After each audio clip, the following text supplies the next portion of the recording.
Good morning, it's Wednesday morning, and I just released a video on making the Dexter box, which I finished editing around 10 o'clock last night, and that was hard to edit. Oh, that took a long time. Mainly because I couldn't decide how I was going to do it. First, I was going to do it full voiceover, and then I changed my mind and said, you know what, why don't you just do the whole thing silent? Because, okay, people complain about that. They also complain about the voiceover too. You know, unless you have a radio announcer voice, which I don't have, you'll get complaints about voiceover. Anyway, so I decided to split the difference after I started editing because I was fully going to do it silent. And then I said, no, it needs a little bit of explanation here and there.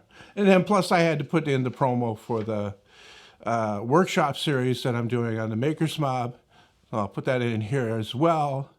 If you're interested in learning how I set up my workshop and everything that I've learned over the past 10 years of doing this on YouTube, you know, concentrating almost exclusively on the workshop.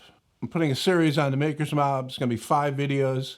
I'm actually going to get started on the last video this weekend on on talking about the jigs that I use and when you need to use a jig and so on and so forth. Okay? So if you're interested in that, which you should be, okay, the link is in the description. Okay, the first thing I want to talk about is the mystery wood that I made the box with, because here's a piece of it here. And I'm looking at, and I'm almost convinced that it's a type of maple. I said the last video, I don't know if it was the last video or one video anyway, recently, that it didn't look like maple. And the way I see maple, looking like maple, is you got the flat sawn grain, which is this right here, but it's just a regular cathedral type grain. And then when you do the quarter sawn, it gives a different look. It's very flecked. Okay, and I exploited that when I made my kitchen cabinets. The stiles and rails were flat sawn. That's the profile that you see on the front. But that trim that I put around the inside of the panel is quarter sawn, so it shows that flecking. And I'm not seeing it really, well, you can kind of see it in here, but it's not very pronounced like it is in maple. Okay, and of course, you know, the color is vastly different. Now there is brown maple, and what did I make? I might have made I had a piece of maple that I made a mallet with, the mallet that I normally use. I can't find it here, I gotta clean up. Anyway, I think that's brown maple too. This is a lower grade of maple, it's hard. That's the other thing about this, like, somebody suggested cedar. It's not cedar. Cedar's way softer. You know, I've got a piece of, this is balsam fir right here. When you look at that, that's kind of similar.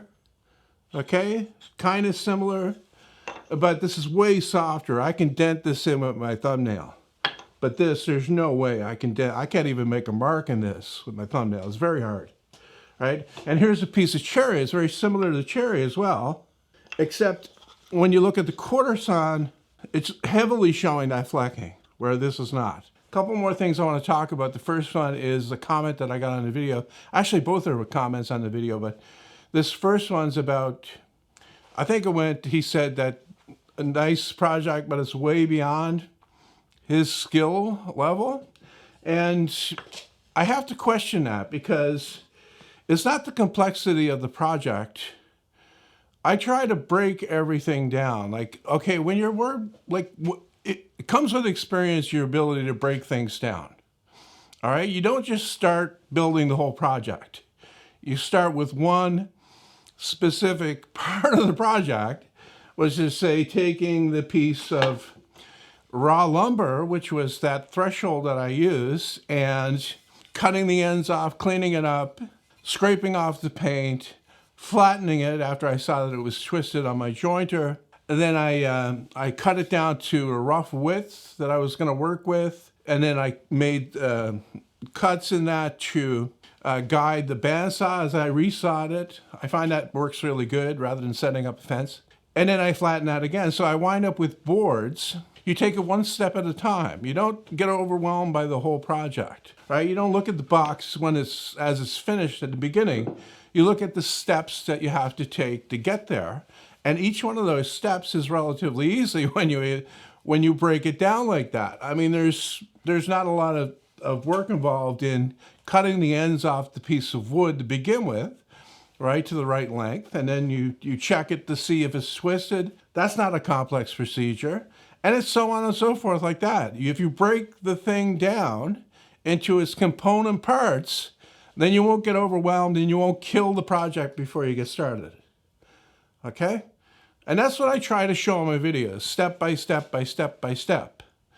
You know, you take each individual process, you do that, and you work towards the goal. You take it from that rough piece of threshold that I had, and you turn it into a finished product in the end. The other comment I want to talk about was one asking about or commenting on the filming of the project and how I make it look effortless. And here's the thing, that works exactly the same way as the project itself. You take that step by step by step by step.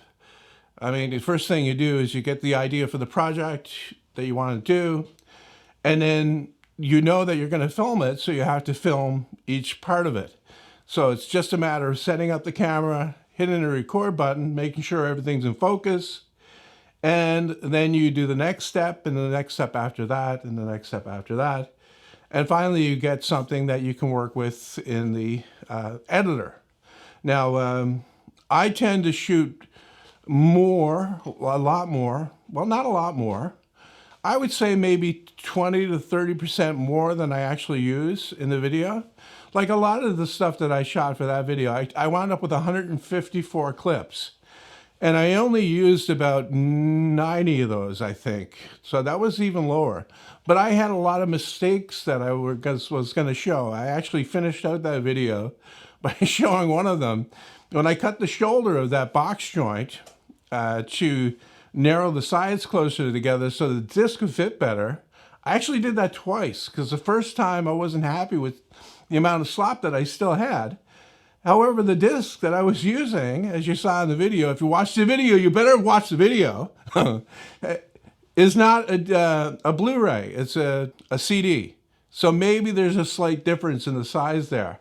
When I actually took the Blu-rays out to put them in the box, I had to recut every single one of those slots to get them to fit, which is pretty annoying. And I had other mistakes along the way. I mean, the very first one was cutting too much off one end when I started. But you know what? It's a balancing act with the filming and the project. You know, I've had people ask me before, like, what would I change about the project to make it better or whatever? The big thing I would change about a project to make it better is to not film it, because it's doing two jobs at once, and you have to be really good at both jobs to wind up with something that's usable. And then if you finish this off with some diced onions and some grated orange cheddar like I'm going to, you'd be enjoying what they call in Cincinnati a four-way. All right, if you don't do the onions and just do the cheese, we would be having what they call a three-way. And if we're being honest, this is probably the only way that one's getting checked off our bucket list, which is fine, still counts.